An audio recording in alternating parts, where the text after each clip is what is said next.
Welcome to Sound Bites. I'm Holly Whitfield, Digital Director at the Daily Memphian, here today with a very, very exciting person who will sort of be in the guest seat today, but will be taking the hosting helm for Sound Bites starting next week.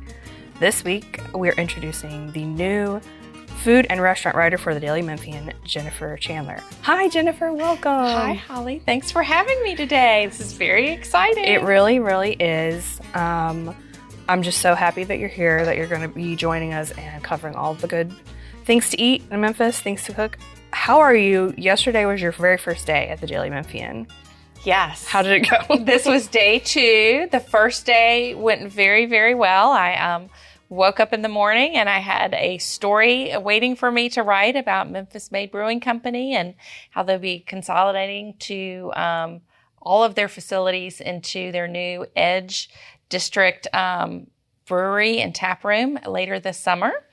So I kind of hit the ground running. You did. And today I got my computer, so I'm ready to go. You're ready to go.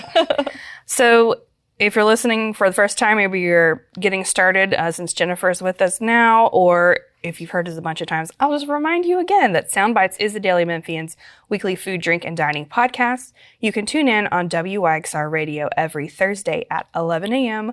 You can listen, of course, wherever you get your podcast, iTunes or Spotify. You can also listen at dailymemphian.com. But if you are listening live on WYXR, keep listening. Up next, you will hear the Sidebar Culture Podcast with Daily Memphian CEO Eric Barnes. But let's get started with getting to know Jennifer.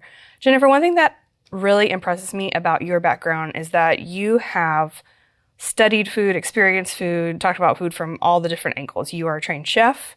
You've worked in restaurants. You have opened and run restaurants. Of course, you've written about food. You've written cookbooks, all the above. So that's your intro for you to kind of tell us your story in your own words. That's a hard one. I think it all boils down to that I like to eat. Mm-hmm. That's all what it comes to. I grew up in a family. My family is originally from New Orleans, mm-hmm. and my dad's mom, my grandmother in New Orleans, was this fabulous cook. Mm-hmm. And just when I think about her, I think about these wonderful, wonderful meals.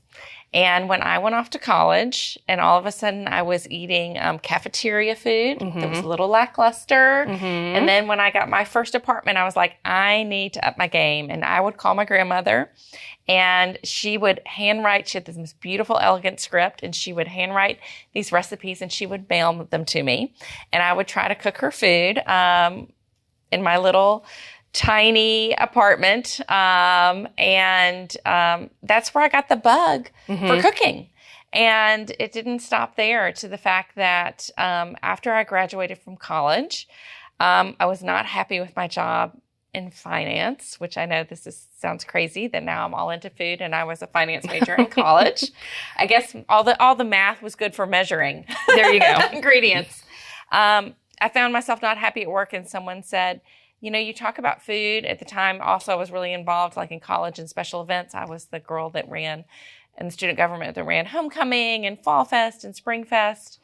And so I went to I was living in Washington, D.C. at the time, and I went for work for a big company and to gain some experience. And they said, if you really ever want to own your own business, you need to go to culinary school. Yeah. So I packed up my bags and moved to France and went to Le Cordon Bleu and went to culinary school. And like you do, you just pack up and go to Paris. I did. And my parents, I don't think, were very happy with me at the time. But, Sure. That's what I did, and it was the best decision I ever made. I went to culinary school, and then I worked for several months at Le Hotel Plaza Athénée, mm-hmm. Which is off the Champs-Élysées, and worked in their basement in the pastry shop. Yes. Would be down there 8 hours a day without a lick of sunshine. But really learned a lot. And then moved back to the States, worked for a few years in D.C. before moving home to open my own place, which was called Sheffy's Market and More. Yes. And did that for a few years. And then when I got pregnant I had 2 children mm-hmm. During that time, which I always joke it was they say stress, you're not supposed to be able to get pregnant. Well, stress in me in pregnancies was a great thing. So I had 2 babies in 2 years. And we decided it was just too much for our family. Sure. So that's why we closed. And luckily I was able to find a family-friendly career in writing for magazines and writing entertainment and recipe columns. I was able to write cookbooks. Yes, I have them. I have 4, yes. And, do restaurant consulting and helping everyone with opening restaurants. And then eventually getting into a food and dining reporter position. So, which has been a lot of fun. Basically, I've kind of had every little hat there is. Yes. Sounds like it. It has. Yeah, I do food styling as well for TV and for print, which is, if you don't know what food styling is, those are the people that make the food look pretty. Right. And you have to do weird little things to make sure that, like, under the lights, things don't melt. For example, if you're going to do something with ice cream, you scoop the ice cream the night before and in the perfect little, scoop, and you put it in the freezer and make sure it's really, really frozen. And you have about 10 of them ready to go because you got a very short window of time. Did you hear about the Google AI thing with the pizza and the glue and the food styling? Oh, no, I might have to look that up. I think it's simply that Google's AI, was looking for a pizza recipe, but it found, I think, a Reddit post from a food stylist who was talking about how they used glue in the cheese or in place of cheese to give it that really big cheese pull for repeated takes. And of course, AI didn't know that is not what you want to eat and probably not what you're looking for if you're Googling pizza recipe, but you should look it up. It's a funny story. That might be kind of entertaining, but I will tell you, a lot of times when you see a glass of milk in a print advertisement or on TV, that is glue. Oh, man. Yeah. So just a cup of glue. Yes. Yeah. Don't ever go on a food set and try to eat anything. So, Jennifer, the people want to know, what do you have planned for the food section of Daily Memphian? What kind of stories do you want to write? Plans for the podcast? What can we expect? Well, I am super excited to be in this role because I may not have been born in Memphis, but I am a lifelong Memphian, and I grew up here. I mean, my family moved here when I was a little girl. And I just think we have such a fabulous city that has so many great things going for it. And the food scene is at the top of that list. We have an amazing restaurant community of places to dine and also people behind the great food. So I'm really, really excited to really kind of be able to share stories of not only the great things that I take bites of and the dishes that I love and I think that I recommend, but also to introduce you to the people that are behind those dishes and to get to know the stories behind them. Because people always tell me when I have a job as a food writer, like, oh, you have such a cool job. You get to go out to restaurants. You get to eat food, da, da, da, da, da. And I'm like, okay, that's amazing. I will say that is amazing. I will completely admit it. But the surprise thing about this job for me has been the people I have gotten to know. And there are so many talented, hardworking, creative, inspiring people all throughout the city of Memphis and its suburbs that are working so hard to share their delicious dishes. Some of them are family recipes. I love sharing those types of stories. I just really want to be able to provide a platform for you to get to know the people behind your favorite dishes and favorite restaurants. I think that sounds amazing. What about recipes? Is that something you're going to be writing about as well, maybe? Recipes will recipes will be in there for sure. Okay. Because I am a cookbook author. Exactly. And I love recipes. And I have to tell you, it's one of those things that I have, when I made the announcement that I was going to be joining the team at the Daily Memphian, I had a number of people come up to me and say, okay, what do you think about doing? Can you bring back recipes? Yes. And I'm like to the whole forefront of, publishing in newspapers in Memphis. And I'm like, sure, because they're recipes I want too. And in fact, it's very funny. One of the things that I made for dinner last week, I made it actually twice, was a recipe. And I I had the cookbook. The first time I cooked it, I was at home, and I cooked it out of the Tsunami cookbook. I did the roasted sea bass. Oh, yes. And I think I saw that on your Instagram. Yes, I did. I posted. It was so delicious. We went out of town last weekend and visited some friends in Atlanta, and this couple that we're real good friends with, we always love to cook together, and we're like, my husband and I are like, well, what are we going to cook? We're like, oh, they haven't been to Memphis in a while. And they said, do you remember the sea bass? And they were like, yeah, we loved it. And we're like, well, guess where I found the recipe? dailymemphian.com. And so I'm excited to share more things like that for you. So recipes will definitely be finding its way back. I haven't figured out exactly where we're going to put them and how it's going to work, but no, that's in the future. That's exciting. And you told me you have a plan for your first guest on Sound Bites starting next week. I do. So one of my favorite foodie events in town is Craft Food and Wine Festival, and it is coming up, and it is Christina McCarter is the founder of this event. She has worn many hats over the years, but they all promote the city of Memphis. City Tasting Box was one where she had a box that you could mail. And then she started doing tours of downtown, city tasting tours. They were really fun. Yes, yes. I wish she would bring that back because those were fun. And then she has a business called Feast and Graze, which actually was kind of born, I believe, out of, if I'm not maybe mistaken on this, but I kind of think it was born out of this event or about the same time as the Craft Food and Wine Festival, which is an event that highlights all the food artisans that we have in town. Mm-hmm. So it's not just restaurants, but it's people that are making great crackers and great, jams and jellies and sauces and, hummus and cured spreads meats and stuff. Cured meats and breads and ice cream. And there's just so much that, all of that stuff was kind of going on here in Memphis. But, when you think about, I always try to find the positive of something. When you think of some positive things that came out of the whole pandemic, right, is a lot of people that had these dreams that had this like great thing that they made actually turned it into a business. They made it during that time. They made it happen. Now we have this flourishing food artisan community in Memphis. And this event gives you a chance to not only meet these people and taste what they're cooking, it's also a marketplace. So you can buy it and then take it home and bring it home. So one of the things we're going to talk about next week, and if Christine is hearing this, giving her fair warning, I want her to talk about putting together a charcuterie board with local made ingredients. Well, we will be tuning in. If you are listening now, make sure you subscribe so that you don't miss that. You're listening to the Daily Memphian Sound Bites podcast with me, Holly Whitfield. Today we are talking with Jennifer Chandler as she starts in her new role as the food and dining writer at the Daily Memphian. If you're tuning in on WYXR, just keep listening. We have the sidebar with Daily Memphian CEO Eric Barnes coming up next. If you're listening through your podcast app, I'll say it again. Be sure to subscribe and rate us, a review, all that good stuff. Natalie Van Gundy, our producer, loves reading all of your reviews.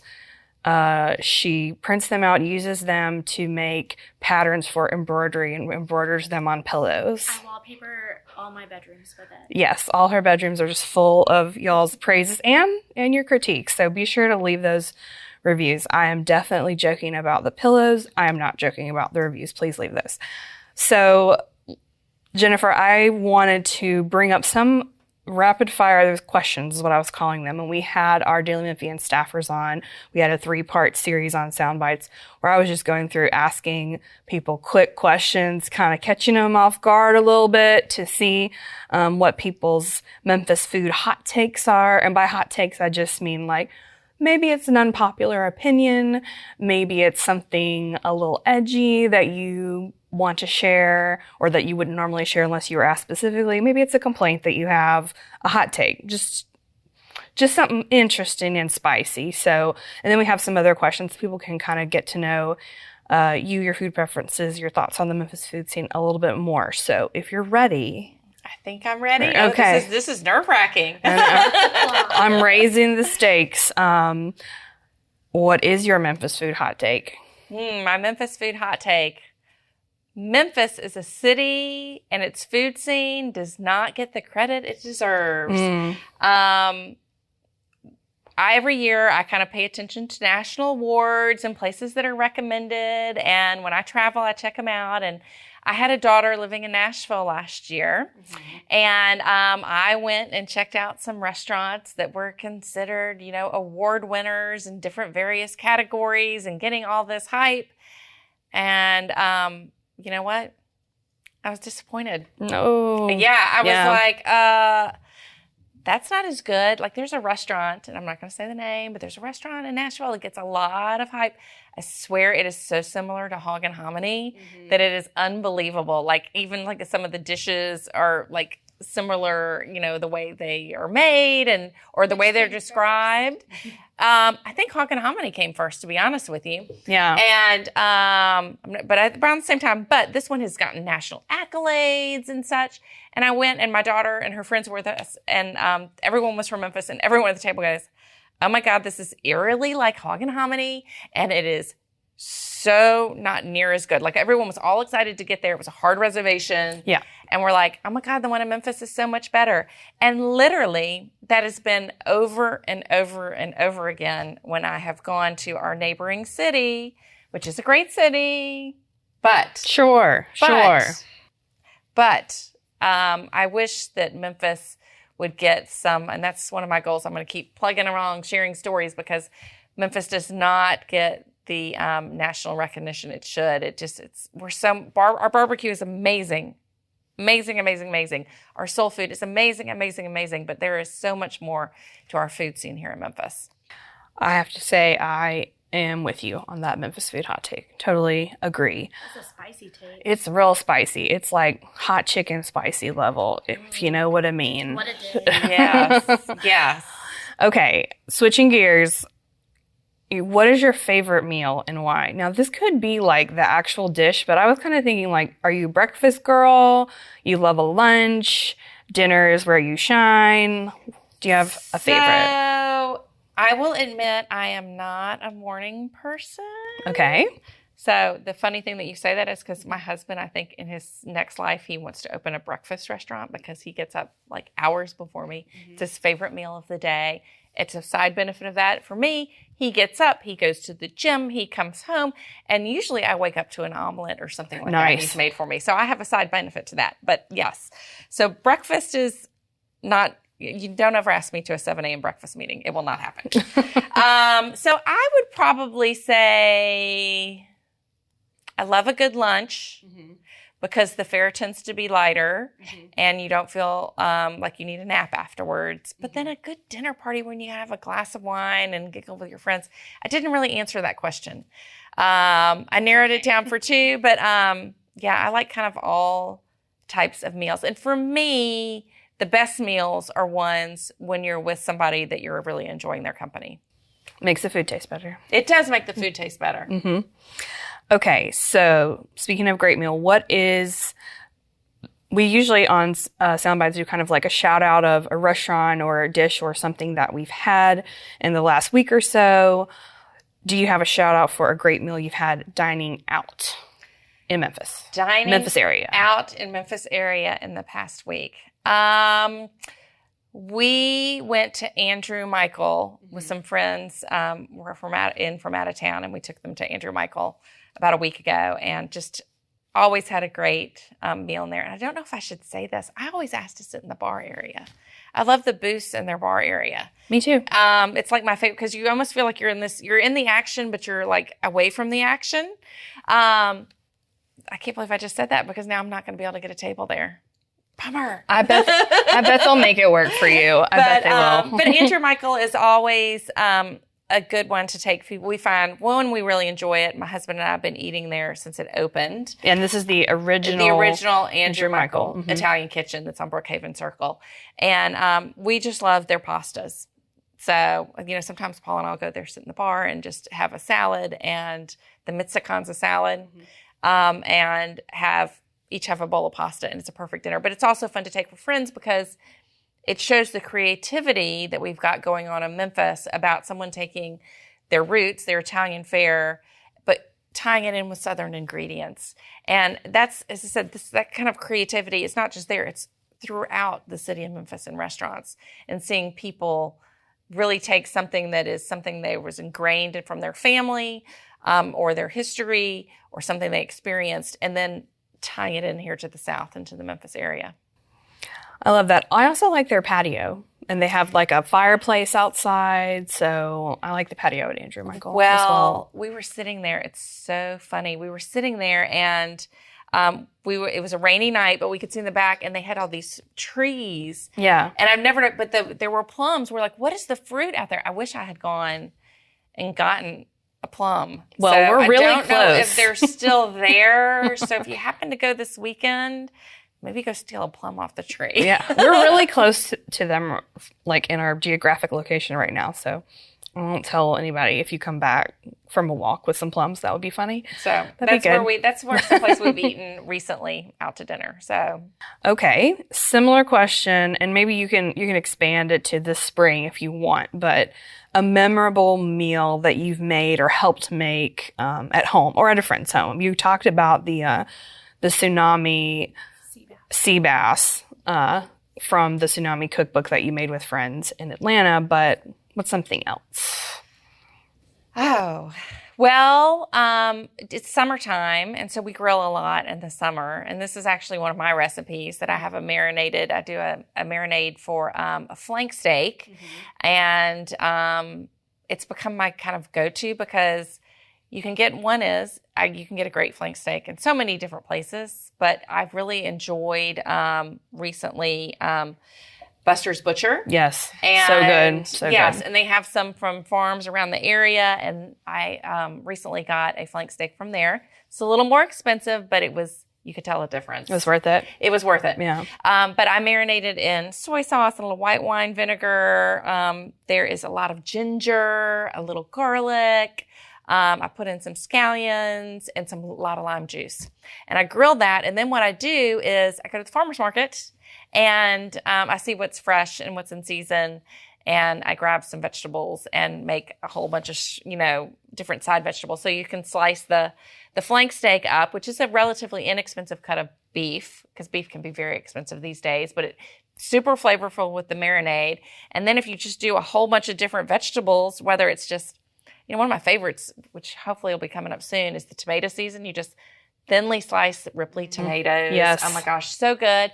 Put fresh basil on them. And sometimes I'll take, the lady peas, and I'll blanch the lady peas and kind of sprinkle those over the top. It gives them a kind of an interesting kind of dimension to tomato salad. But those are kind of my go-to. That's kind of my go-to summer meal. And something that I've made recently in our house for friends. That sounds delicious. Okay, you talked about the Ripley tomatoes. Have you ever been to the Ripley Lauderdale County Tomato Festival? I want to go. I have been once. Okay. And it has been a very, very long time ago. I mean, it's probably been like 15 years ago. So if you want to go, I will go with you because I'm curious to know, they used to have, it was literally like on a town square, and they have, almost like carnival games and things like that. Yes. And then they had booths that you could buy tomatoes. But I think the reason to go is they almost had like a tea room lunch kind of thing. And they were doing like tomato pie and simple like tomato mayonnaise, like tea sandwiches. Like there was a whole That's what you go for. That's what you used to go for. So we need to research that and see if they still do that. I'm looking around right here on this internet right now. I think they're doing it this year in July, so we'll have to talk about that one. Yeah, that could be fun. That could be a fun road trip. So, okay, I'll get back to my questions. Just two more. Underrated spot in Memphis? Underrated restaurant or underrated dish at a restaurant? That's a really hard one because I don't want to say, there's just so many places, there are places that I think I would just want to say, I don't know if I can say one in particular, but don't judge a book by its cover. Right. Is the one thing that I can tell people, because some of the best food I've had in town have been places that I'm like, not so sure what this is going to be like. You know what I mean? When you think about, I know it's moving, but like Jerry's Snow Cones, the original location, I mean, that was kind of sketch looking, it was a falling apart shack. And I guess, but amazing snow cones. And, when you drive past, Uncle Lou's fried chicken. You're not going to think anything really. It kind of looks like it blends into a strip center. Mm-hmm. They have a new place coming, which I'm very excited about. Yes. Standalone. But when if you're driving down that street, you don't necessarily notice it. Amazing, amazing food. I mean, that chicken. And then, oh my gosh, I could keep going on the list of Bala's Bistro, like the original Bala's Bistro. Mm-hmm. Again, looks nondescript, something you wouldn't go in, but amazing food. The new location he has on Elvis Presley Boulevard is a little more, you can see it now. Yeah. But his original one over off of, I guess that was off of Airways. It was in Whitehaven. Mm-hmm. Yeah, again, it almost like I felt like it didn't almost even have a sign. Yeah, it's just like you have to know. Yeah, just don't judge a book. If somebody recommends something, don't judge the book by a cover until you've tasted it yourself. I like that. One thing, I know that people online and when they see you out and about give you tons of feedback and ask you lots and lots of questions. I have had that experience as well. And what is something that people always ask, like, oh, when are we going to get a so-and-so restaurant? Whether that's like a kind of cuisine or just maybe even a chain. But what are people asking for? Or what's one you wish that Memphis had? So that's interesting. It's funny. We're now getting a Raising Cane's. I've been hearing that forever. Yeah. But it's in South Haven. I'm a kind of an East Memphis, Midtown, downtown girl, so it's a little bit of a hike. But well, you'll be down there. I'm sure I will cover the opening. But but I'm not as excited about chains per se. Mm-hmm. But one of the things that I kind of have noticed that in my travels that other cities have that Memphis is lacking a little bit of is kind of some healthier options or more health focused that were, I don't know how to put that exactly right, but more like, we have some vegan and vegetarian restaurants, but we don't have enough. Right. And one of the things too is gluten-free. We just lost Bounty on Broad. I have a daughter who's allergic to wheat.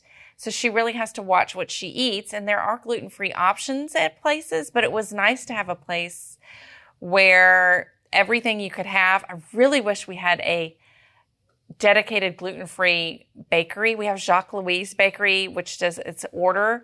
And she does have a little pickup stand in Snapdragon Floral in East Memphis. Mm-hmm. And her stuff is amazing, but she doesn't have a shop you can go into anytime. Right. And I almost wish that we had a gluten-free bakery. Right. That would be one of the things because, again, we have so many great foods in Memphis. Oh, one I hear all the time, a German restaurant. Yes. German restaurant. I hear that all the time. So. Yes. And maybe a more authentic Greek restaurant too. Yeah. Like the one, why am I having a senior moment? There was one that was forever and ever and on Madison. Oh my gosh, I can't think of the name. This is killing me. I don't know. Well, I'll think about it. But rest in peace, whatever it was. It was moussaka. I mean, it was just full on. You felt like you were walking into Greece. Mm-hmm. Just kind of like, Erica's was one of the German restaurants that we had downtown in Memphis that was there for a very, very long time and had really authentic dishes. Yeah. I mean, I feel like we have some restaurants that have Greek dishes or there's like a Greek Mediterranean mix, but if it was like very focused on Greek cuisine, I would be there. This has been a really fun introduction to you or reintroduction to you if people listening know your work. I'm sure that they do. Again, we are so happy that you're joining the team. We're so happy to have a full-time dedicated food writer. Can't not tell you how wonderful that is going to be. But that is all the time that we have today. You can tune in on WYXR every Thursday at 11 to hear sound bites. Listen wherever you get your podcasts, iTunes, Spotify, anything like that. You can also listen, of course, at thedailymemphian.com. Thank you again, Jennifer. We are so excited to have you. Thanks for having me. I can't wait to be in your seat next week. Absolutely.